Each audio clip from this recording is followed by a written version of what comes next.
na maifure ende futi kama ngoma arire negote na meanda buda ndapinda negote zanda ita negote zanda ida zanda wana negote kwanda pane pando yenda dire chikoropo chakachenjwa kuita guchi inende pasina nyochiri uchi inene futi ndi pele pasachi ndiri hache mfunge ndiri zibachi inende ndiri mwere yasiwachi ndiri chimwe chinu chokochenjwa mukopa kuita munhu wepasi kuita munhu ari pamusoro saka marindo vatenda kumberi mufunge ini ndichayenda mari vandivhurira mari vandigonera mari vaita vachindibatsira marindo vatenda mari vangu ndovatenda nekuti vari pazvipe zvapenda ende mari mandigonera nase unondonda kungokutendai pandakamboraravo nenzara pandaigara futi nenzara pandaiswera andine nzara zvakaoma mfunge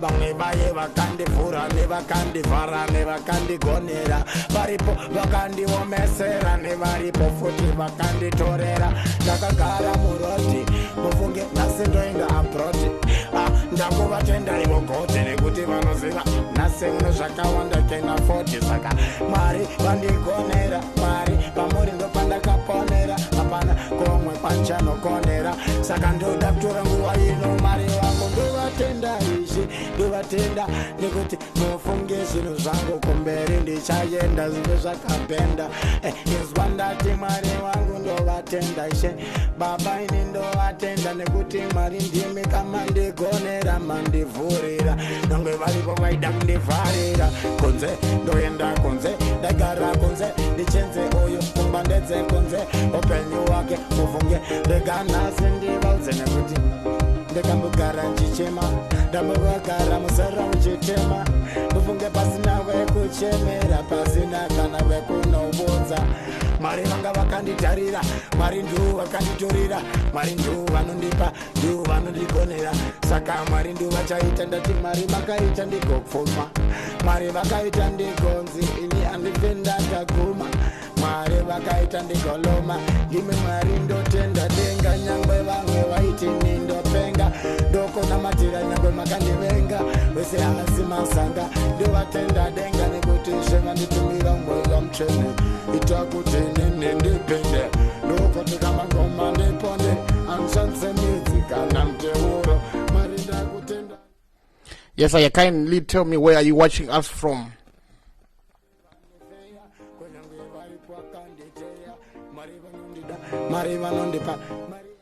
Please share the broadcast. Kindly share the broadcast. You are now live. We are now live here on Hotspot. Live in Gaifambe, live in Gaifambe. Mari vaindida mari vandipa zvekupfeka mari vaindipa mari ndichameka mari ndatika musave makandiseka mwari ndimi chete vandinongotenda chibaba.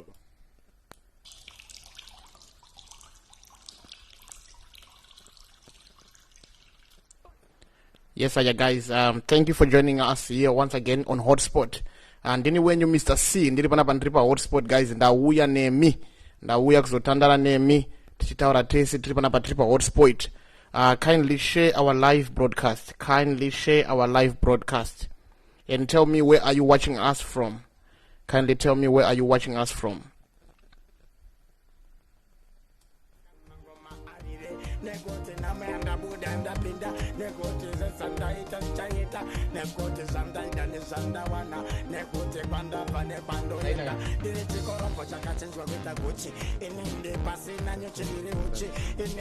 It's okay then.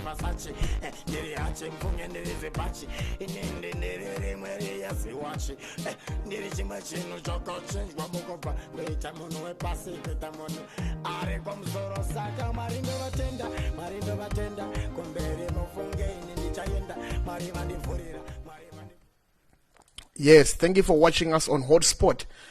Guys, ndinofara kuti muri panapa nditi pa Hotspot. And when your guy chimuka, tauya nenyaya tinayo panapa guys. Tauya tinenyaya tinayo panapa. Rikandita chimbokuratidza vazhinji dakuona kuti munoziva here mukomana uyo munomuziva here mukomana uyo. Time dedza tichiri mukoma Charis.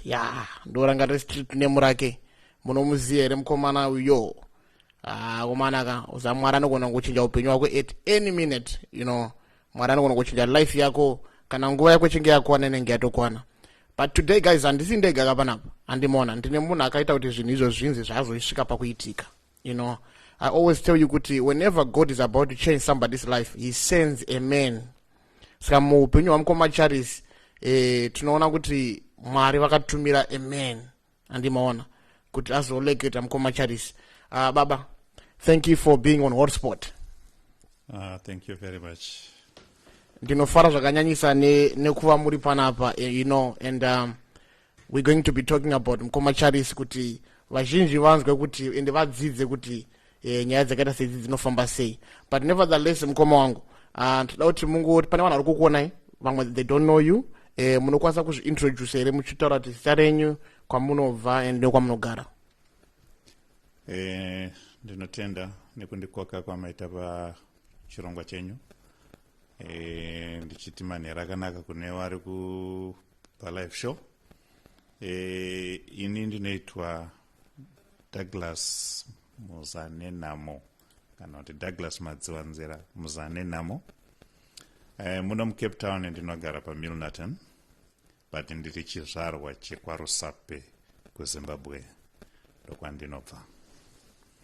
Yes, I think mungozvinzwa kuti varipo vanobva paRusape apo ende vari muno tiri muCape Town. Guys, we are live in Cape Town. Kindly share the broadcast. Kindly share the broadcast. You need to hear these things, you know. Those zvinhu zvinotimotivata, those zvinhu zvinotikurudzira even spiritually, you know. Mukoma wangu, thank you once again. Inini pandakangoona manyora nyenyu paFacebook yaka, ndakabva ndati mukoma wangu ndatovatsvaga. And my prayer was mukoma wangu ngawangobvuma kuya kulive because I knew kuti zvamunazvo zvihombe. Ndinotendawo nekuzviona kuti pane zvihombe zvinhu zvinoremekedzeka chaizvo. Yes, so tell me something, Baba. Chii chakaitika kuti muzosvika masangana nemukomana uyu? Ndingangoti muupenyu hwangu hwese, inini kubvira ndichitanga kupinda muno muCape Town ndakabatsirwa nemutorwa. Ndiri one of the guys wakadzimirwa mafoni. Ndati ndapinda mujoni foni dzikadzimwa. Saka I know the pain yekunge usina anokutambira, usina kwekusvikira. Then takazogarawo tikatraya kuti nepatinogona kuchinja upenyu. Then nemudzimai wangu bva tamboitawo maprograms ekuti tichindotora vana vanenge varusvikira Home Affairs pairarwa paBridge Town. When was this? I think that was 2008, 2009.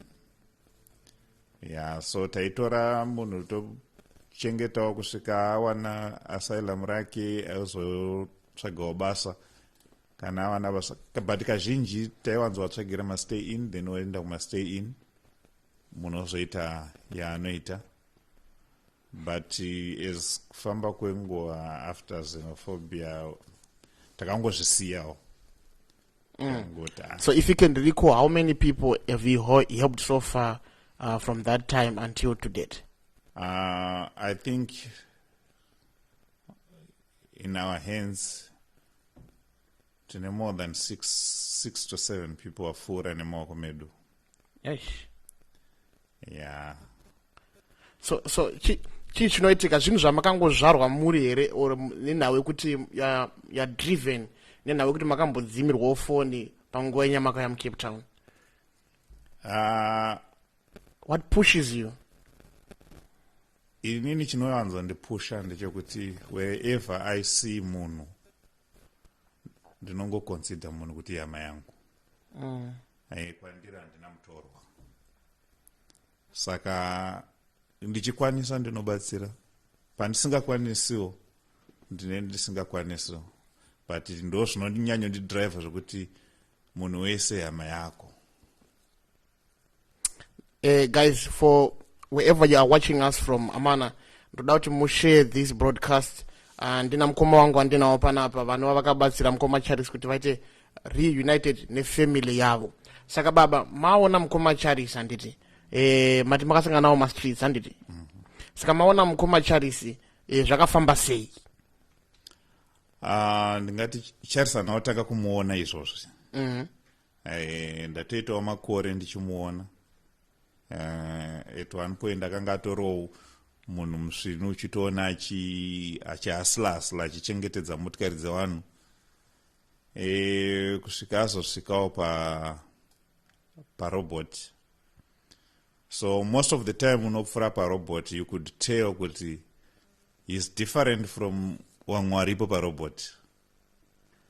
Wamwe waripo vanenge vakapfeka zvakanaka. You'll find kuti wamwe wacho vanenge atori mafamilies varipo parobot. But iye akange aine family kake kafeske rejection kekuti semunhu ari kuabuswa. So I started communicating naye, ndichitaura naye kuda kunyatsonzwa kuti pastreet pari kuraramika sei. And you'll find kuti paunomupa chekudya, ndoziva kuti vanopfuura neparobot vazhinji vanomupa chekudya, but hatiite time yekuzotarisa kuti what happens next. So inini ndakatopaka motikari pandamira vandamupa chekudya, and he struggled kuti achidye because vamwe wese wanga vada kumutorera. And he spent time yake achingotiza kuti vamwe vasamudini, vasamutorere. He was a powerless man mustreet. Kune vamwe vanga vane power, vanga vane simba. Yes. So when I realized that, ndopo ndakaona kuti something must be done. Ndichinyatsozwa kuti as Zimbabweans hakuna asina marutsu. Tine kwatinobva, tine hama. Because ndinorangarira the previous mumwe watakambobatsira takatotsvaga tikatozoshamisika tichiona kuti hama dzacho dzaiva dzitori muno muCapetown. Zvikawe easy akachinjikawo life yake. But when it comes kuna Charis, chandakada paari ndechekuti when I talked to him akataura nezve kwaanobva. Akataura sabhuku wake, akataura chief wake, and akataura the last school yaakaenda. Paari pai munhu akatopedzawo form 4. Charis. Tunoziva kuti vanhu vazhinji in these cases vakaona vanhu pamarobots vanofunga kuti vanhu havanenge vachipenga kana kuti vanhu havanda madrugs. Imi makazviona sei baba? Kazhinji ndingangoti pandakadzidza kuti unhu hwemunhu anoita madrugs, ndakambogara naye munhu anoita madrugs. Kana ukamupa mari haafunge kutenga chikafu, anongofunga kutenga madrugs. But Charis, mukutsvagurudza kwangu ndekuti kazhinji aiti mari yake ikakwana 10 rand, ikakwana 15 rand, aingoenda pasame Somalia shop ndopa aienda kunotenga chikafu chake odya odzoka parobot. But inini ndakaita close conduct. Vamwe vanosema, but inini handina kusema. Ndakasvika zvekuti kubatana naye Charis, vazhinji mukatarisa vanenge vaine wakabayiwa. Yes. Shoina kuti munhu uyu ane ainopfekera tsono dzemadrugs, but pana Charis hana kuzviona. Then I realized kuti this cannot be drugs. There's something else which I cannot identify. Asi munhu anogona kudini kutransforma akabva paara. Yes. To the people that are watching us, shout out to Ishmael Zion. Thank you for watching. Bishop Ivan, thank you for watching. Linda Chimuka, my sister, thank you for watching. Takuzwa Brian Kadzai, thank you for watching. Sandra Kalisha Besu, thank you for watching. Letwin Sachisuko, thank you for watching. Princess Vengesai, thank you for watching. Yes, Baba. maona mukomana kuti is not into drugs, chii chakaitika afterwards? Right. Ndakamubvunza kwaanobva bvaandudza. Then my responsibility was kuti find out kuti kwaanobva ndikwe chokwadi ere kwaari kutaura, because munhu asingadi kudzokera anongokutaura kuti ndobva kwakati kusiriko, wotsvaga wonzi haazikanwa. So Charis akandipa zita rearea, chief nasabhuku, zvese akakupai, akandipa zita rababa wake, zita ramai wake. Ndikamubvunza kuti besides mazita ekumba kwenyu, imwe surname yevanhu vari padhuze nemufamily menyu waunoziya ndiani? Akandipa. So that's when ndakabva ndamuti ndoda kurekodha uchitaura zvauri kutaura. Kwaari ndakangomuti I've got friends vanogona kungokuigira chikafu. Saka ndoda kurekodha, then ndichitaura ndozotaura neshamwari dzangu dzokuigira chikafu. They agreed. Then I took my first video naye achibva achitaura detail rekwaanobva, hama dzake. Paairamba kutaura, paakangonetsa ndepekuti ndamuti unozi baba namai wapenyu here? Yeah, at first he said yes, but during the process akazoti chokwadi ndechekuti handizivi kuti wapenyu here. Then ndikamuti brothers and sisters, akati ndina ndakabarwa ndiri 1.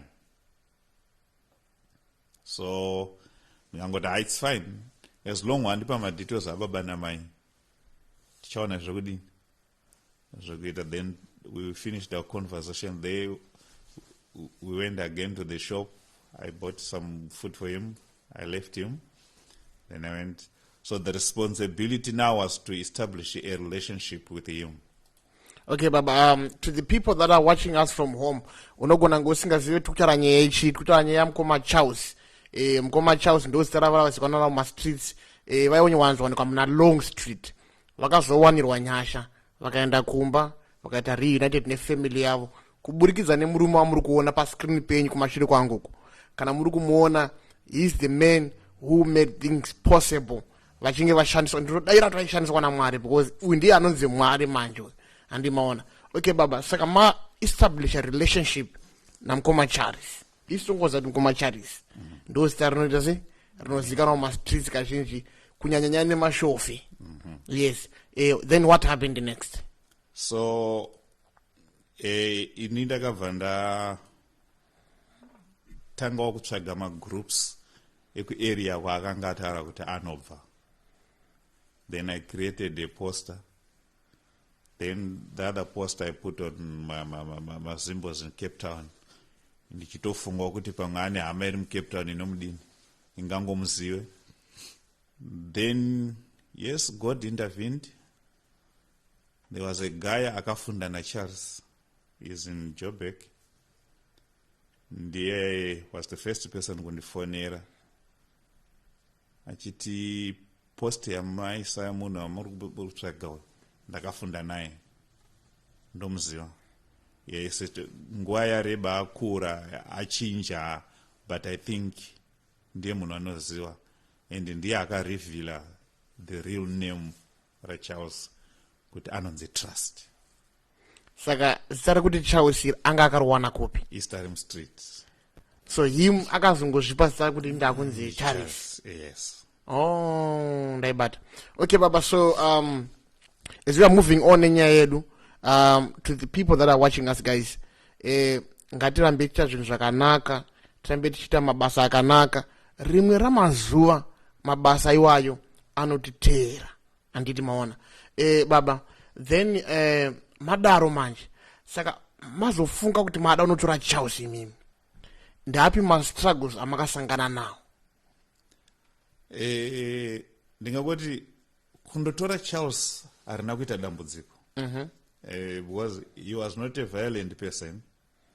kana kuti munhu anotiza. Ndingangoti taenda chakangoswedeka ndechekuti ndakambomushaya. Takatombofamba tenderera tichimutsvaga. Ndikatomboposta pamagurupu emauber drivers kuti anenge angomuona paari ngaandiudzewo.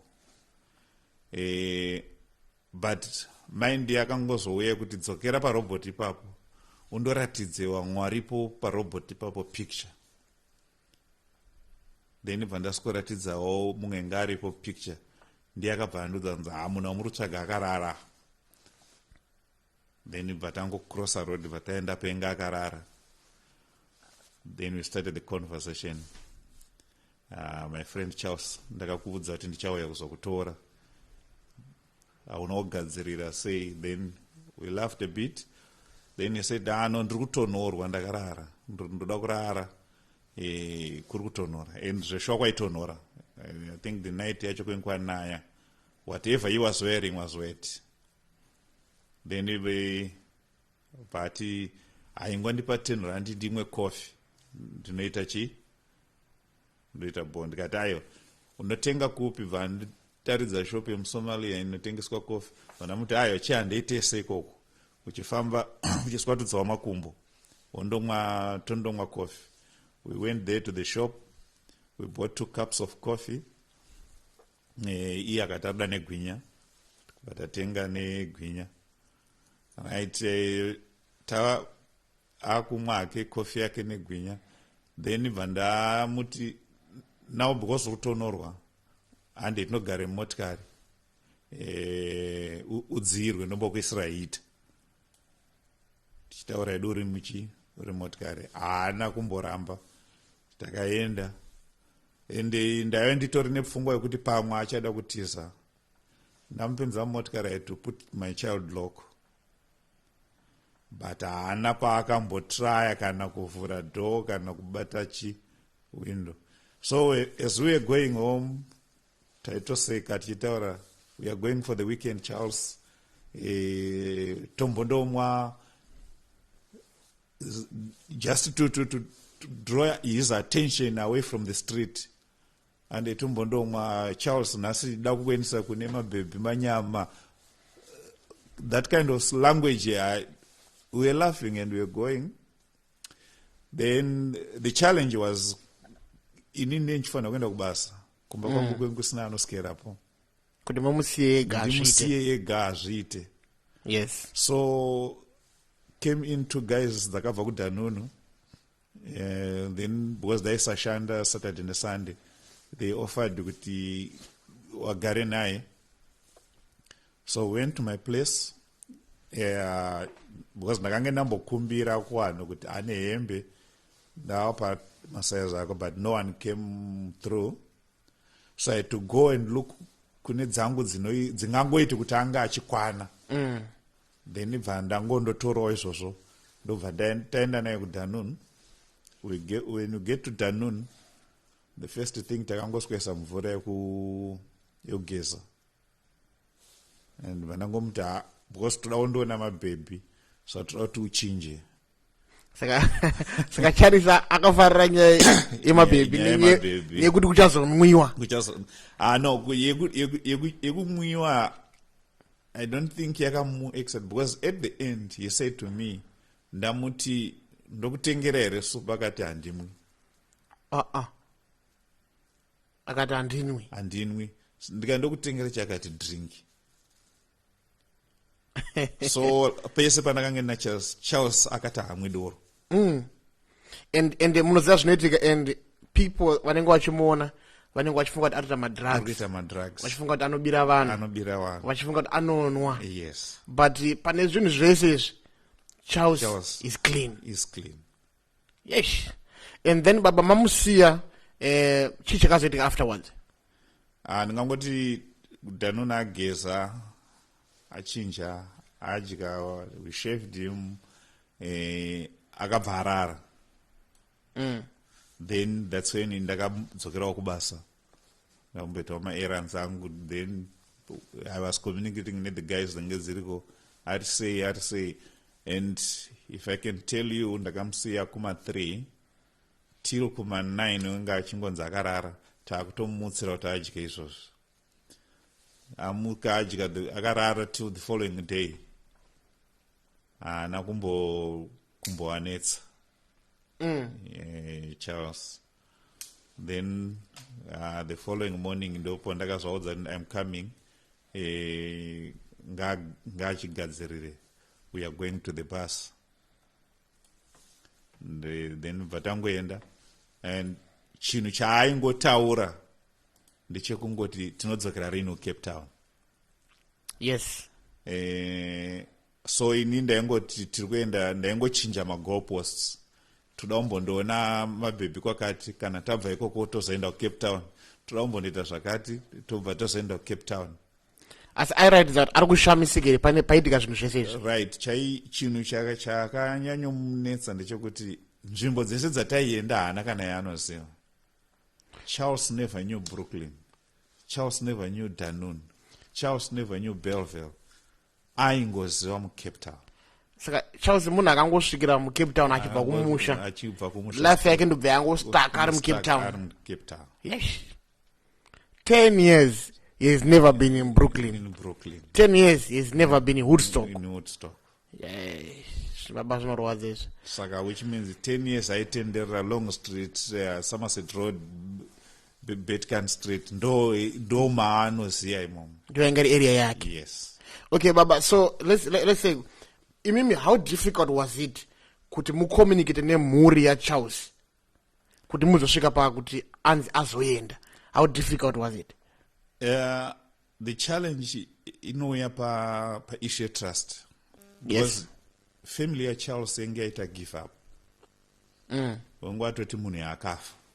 Wakati Charles akusisira. Yes, because vari kuti wakaita almost 4-5 years vachimutsvaga. Hawana kumudini. Kumuwana. So uchingomuka uchiwati munhu wamuri kutsvaga ndamuona ndinaye. Ari pakati ndinaye. At first vanombofunga kuti kushandisa mapicture kudhara, and wachiona state yaane munhu wacho wofunga kuti maybe uri kuda kuti bhosha. Saka the challenge mainly was the trust effect, ndo inowanzo affect ipapo. But yet you didn't give up. I didn't give up. Whatever they wanted to hear. Sometimes I'll drive 3-4 times kuya Cape Town because ndaiti ukataura ne1 arida kuona Charles zveshuwa here, ndiye here zveshuwa, then ndomuti okay, give me 15 minutes ndokufonera 15 minutes ndodrive ndosikuona Charles ndoisa phone. Yes, iye Charles aisada kutaura nehama dzake, but ndaingosikuratidza kuti uyu ari papo. Okay, pamati Charles anga asingadi kutaura nehama dzake, anga ane chigumbu here nemhuri yake kana kuti anga ane nyadzi? Dzenge dzingori nyadzi. Nyadzi dzanziri pakuti kudii? Ndofunga Charles mukomana mukuru, ndiye ngarutotarisirwa kunga achitungamirira family. I think nyadzi ndedzekuti he disappointed the family much. Nekuti wakatarisa kuti munhu aenda Joni ndiye achasimudza tese. But it didn't work that way. Akangobva kubva kwaakangoita. Then I think the last communication yawakaita na Charles was in 2015. Guys, I want you to imagine this. Before I say that, shout out to Bernadette Gumbo, Belinda Chimuka, my beloved sister, thank you. Prince Mandevu, my apostle, thank you for watching. Bakayo Baymond Chiguvare, thank you for watching. Joseph Marume, thank you for watching. Okay, Baba. Tripa nyaya yo ya Chelsea, anditi. In the process yekuti muendese Charles Kumba, anditi. Vanhu vangani vakakubatsirai? Mune mazita evanhu amunoda kutenda here pa program inoi? Yes, ndingangoti most people are pa Zimbabweans in Cape Town. Yes, havanawo kubatsira financially or materially. Yes. But their likes nema comments awaita, they were positive. Though some were negative. But those negative akatoita kuti ndiwe ne reason yekuda kuita more because I wanted to prove them kuti zvinoitika.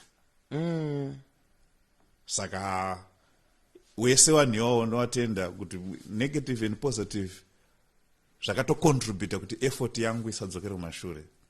Yes. Then ndotenda iwo wakomana anonzo kwa mchachi vanogara kuDhanunu. Vakomana vekwani? Mchachi. Vakomana vekwa mchachi. Yes. Vanogara kuDhanunu. Vakamira pakaomawo. Mumwe wacho ane mukadzi akangopatika mumba muchiuya munhu abva mustreet, and ndomutenda mukadzi ari ane akazvininipisa. Kungoti murume anoya nemunhu ongotanga kumubikira. It's not easy. It's not easy. Yes. Ndinomutenda. Nefamily yangu ndinoitenda because all the way pandakatanga nyaya Charles ndisakwanisa kushanda too much. Saka but they accepted this also and they were behind me. Taitove nenzarawo. But hawana kukoshesa kuti ndiende kundoshanda. Wakakoshesa kuti to make sure kuti Charles asangana nehama dzake. Yes. Okay, to viewers that are watching us at home, tiri panapa guys, tiri pa hotspot, ndo panzvimbo yatinotandara tichitaura ma-issues akaita seaya. These are serious issues. Kana pane mamwe ma-issues amunawo amunoda kuti anga achitaurwa, pane nhamba dziri pa screen up. Fona ipa nhamba ipapo, tinotaura ma-issues iwayo, then we make sure everything is soft. Kana pane nyaya dziri kunetsa, tinodzigadzirisa panapa. Panapa panonzi pa hotspot. Dzimwe dzenguva panombopisa zvekutodaro. But today guys, tine nyaya iri positive, tine nyaya yakanaka, haisi scandal, haisi imwe nyaya yekudaro, but inyaya yeupenyu hwemunhu. Very, very important story. Munhu akarasikirwa ne10 years ari mustreet reMuCapetown. Baba, ndakudzoka kwamuri, anditi. Mapedza kudaro, kumusha makazobata ani akazokubatsirai kuti zvinzi zvasimba kuti Charles akuyenda manje? Wandakatanga kutaura naye anonzo kwa mchachi ari kuJoburg, iyo kuti ndakafunda naye, ndiye akazondipa contact yatete wa Charles. Ndichitaura nawo, then mandazotaura nesister yake nemunin'ina wake. Ndo wandakange ndakuzotaura nawo. So pa 3 wao it was a process. Imwe yacho ikonzerwa nenetwork, imwe yacho ikonzerwa nekuti kwavari load shedding. KuZimbabwe network inonetsa. Yes. Havasi kuZimbabwe, vari kunana Limpopo kwaFabso. Izi vatori muno. Vari munomu. Yeesh. Saka vanhu vanoita navari munomu, but pamwe pacho waiti akaisa message makuseni ukamupindura inozopinda manheru. So waiti pamwe wapindurwa manheru, then mumwe aroda kutaura naye manheru yayo, then that's when you drive again kundotsvaga Charles. Pamwe pacho haumuoni, wodzokera. Charles anenge arotsvaga chekudya. So I end up ndakungwati no, inini handikwanisi kuti ndirambe ndichiti pamuda kutaura naye ndoenda ikoko. Inini what I will do, ndikaenda kwaari ndonotora video ndokuratidzai muona Charles. That's when patakazopedzisira takwirirana kuti ndo zvapo. Then the challenge was finance. Because ndenge ndisi kushandawo, and I would drive nearly every day.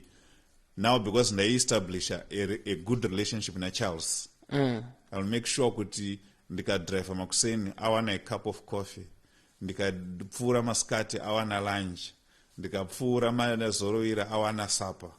Baba mimi which becomes a challenge. Mwara anofana ramba achikuropafadza baba. Which becomes a challenge.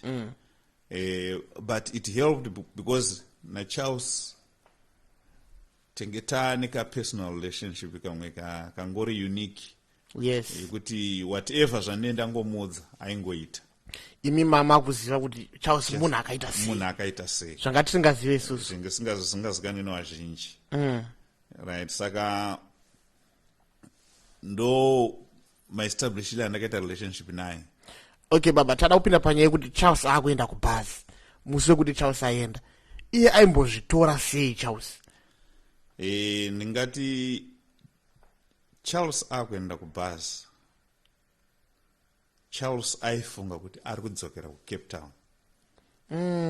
Pfungwa yekuti taigona kukurukura nyaya dzekuenda kumusha, but kwaari kwaingouya that yekuti kuCape Town ndokwandinofana kudini, kwandinofana kuenda kudzokera.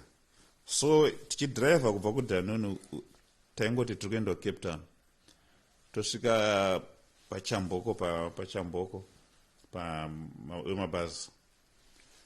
I could tell him kuti bhazi iro ndo richandokusiya kuCape Town. Ongobvuma kuti ndizvozvo. Semunhu asina kwaanoziva.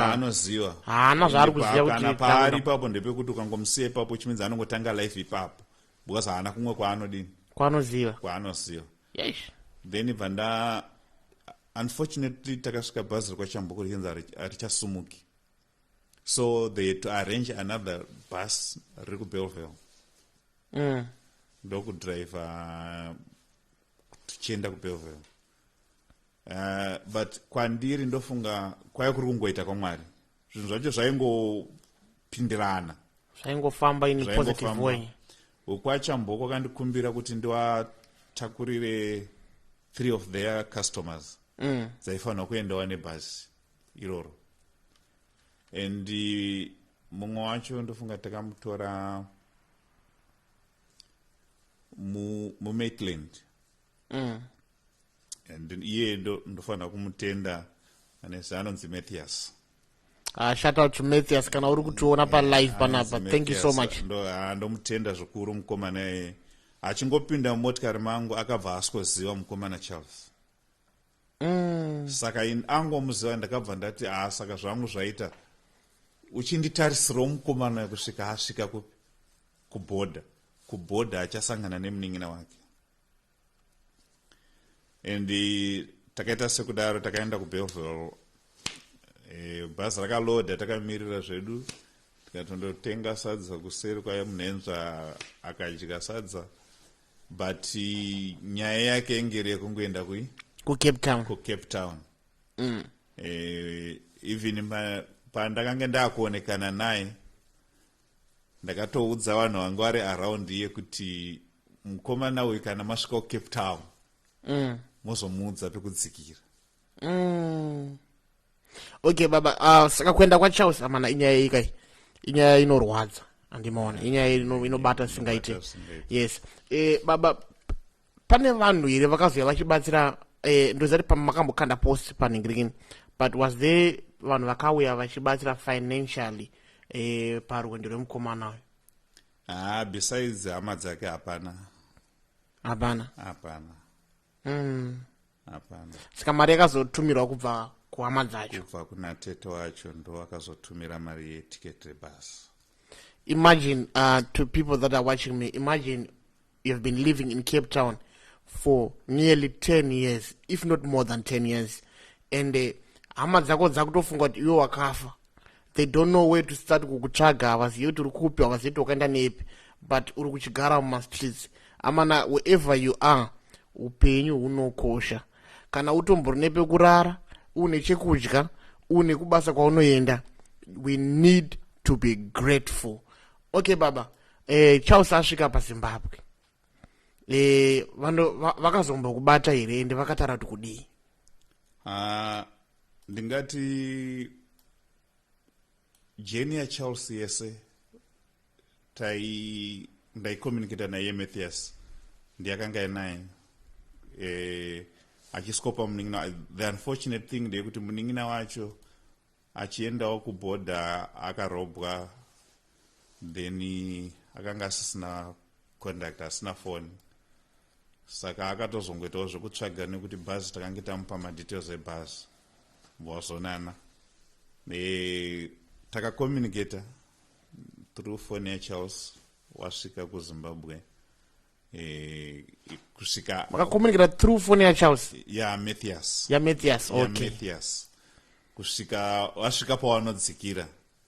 Then from there akasikotorwawo nababa munini ndo akazomutora wachienda naye kumusha. I think bhazi vakadzikira pa just after Bobby Hotel vanoziva panonzi pa Aliko something ndopo vakadzikira bhazi wezotora from there kusvika kumba kwavo wakazosvika 2 AM but wasvika sister yacho nateta wacho wakanitumira message asvika mukomana akwe akumusha asvika pamba saka kuvateereri vari kutiona maviewers ari kutiona amana hanzi Charis akasvika kuZimbabwe ende Charis ari safe ende Charis anga asingaite zvemadrugs, Charis anga asingamwechere mabeers, Charis anga asingabire vanhu, Charis anga angori munhu akangosanganawo nema1 muCape Town, but hanzi Charis akasvika ari kumba ende Charis aane mhuri yake. Mushure menge mhuri yake vaifunga kuti iye mukomana hakusisina. Saka baba ndichambotaura pane vanhu vari panapa nditika shout out to my brother Nobel Kadungure, hanzi naNobel Kadungure Douglas Madziwanzira, uri good man kubvira kudhara, ramba wakadaro. Saka which means kuti vanokuziva yavo. Ndakashanda naye Kadungure. Serious? Ndimukoma wangu chaiwo. Ndakashanda naye. Ndimukoma wangu kwete zvokuti kuchi ndimukoma wangu chaiwo. Shout out to Admire Zvirime mukoma muri sei. Tarisai Clever Ndati, thank you for watching. Okay baba, saka tataura mukomana asvika kumba handitika ndeipi dzidziso yamurida kupa vana veZimbabwe kunyanya vari muCape Town? Chandingangode kutaura ndechekuti masituations edu akasiyana. Vanhu vatinoona mastreet wazhinji hakusi kuda kwavo. Wamwe mweya chaiye madzinza iri kusairirwa kwavari kuti atenderera ari mumustreet. Yes, kune vanozviitisawo variko. Asi isu sevanhu tikaona vanobatsirika ngatibatsirei. Zvinorwadza mubereki adeclare mwana kuti akafa nekuti hatisi kumuona. Vabereki vedu havadi mari dzedu, vanoda isu, vanoda kuona isu upenyu hwedu. Saka ukange mwana iye adzokera achindoonana nababa wake namai wake vari vapenyu, zvinofadza mubereki. And in this situation haasitoziva kuti amai nababa hakusisina. Apa ainge asingatozivi kuti baba namai hakusisina. Ende baba namai vakafa, vakashaya, vasingazivi kuti mwana wavo ari kupi. Inyaya inorwadza. Zvinobata, zvinodzimba. Okay, to people that are watching us, shout out to my sister again, Tariro Chimuka. Thank you for watching. Guys, pane number dzipa screen apo. Kana pane zvamuroda kubvunza kuna mukoma wangu andinawo panapa, fonai pa namba idzodzo pa phone call or pa WhatsApp. Vanonzwa kuti vogokupindurai. Kana pane zvamuroda kubvunzisisa, tibatei right now. But baba, tanga tiri panhau yekuti vanhu muchidzisa vanhu kuti ngatisajaji vanhu. Ndezvipi zvimwe zvamunoda kuwedzera futi?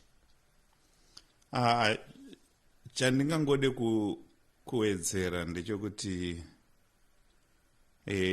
ruzhinji rwemaZimbabweans tinozikanwa sevanamati.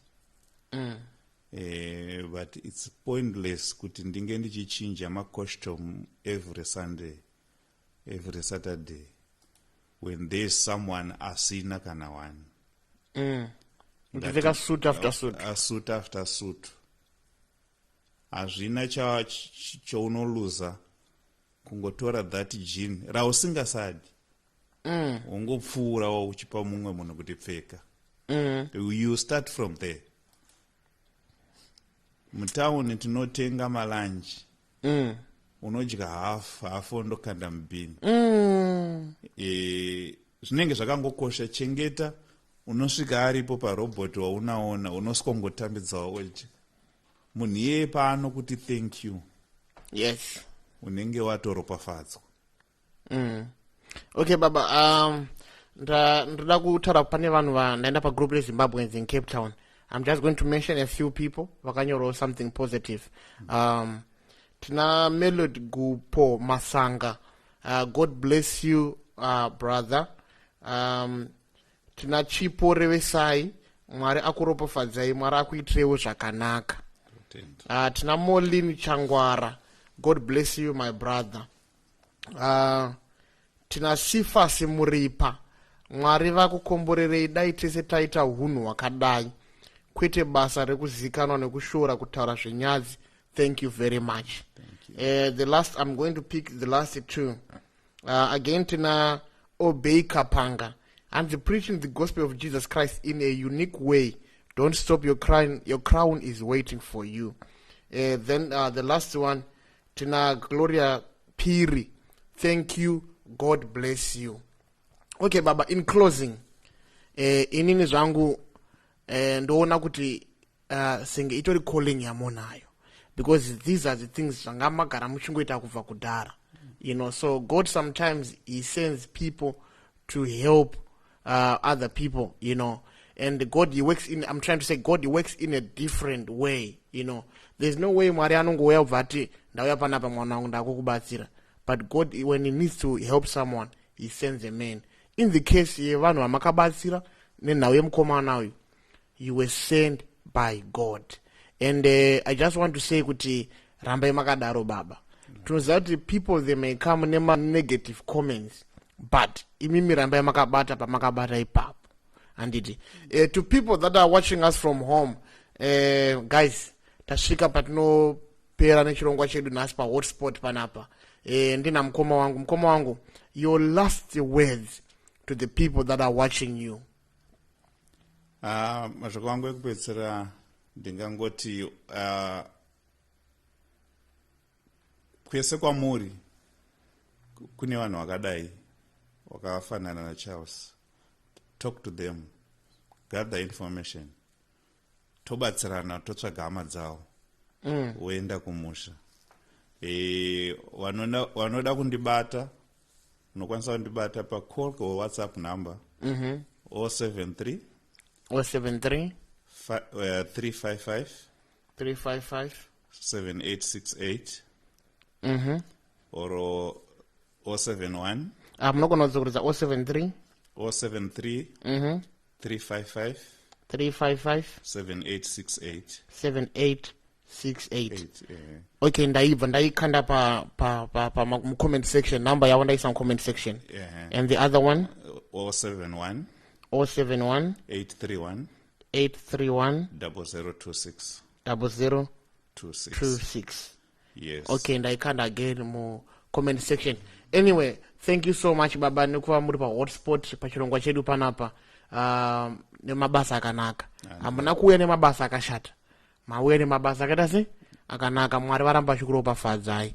Thank you so much our fellow viewers for watching us. Kindly keep on supporting us, share our Facebook page, our link, our videos, like and subscribe our YouTube channel. YouTube channel yedu yakanzi Hotspot. Inopisa Hotspot. And let's share our Facebook page. Thank you so much, guys. This is your guy, Mr. C. I am signing out.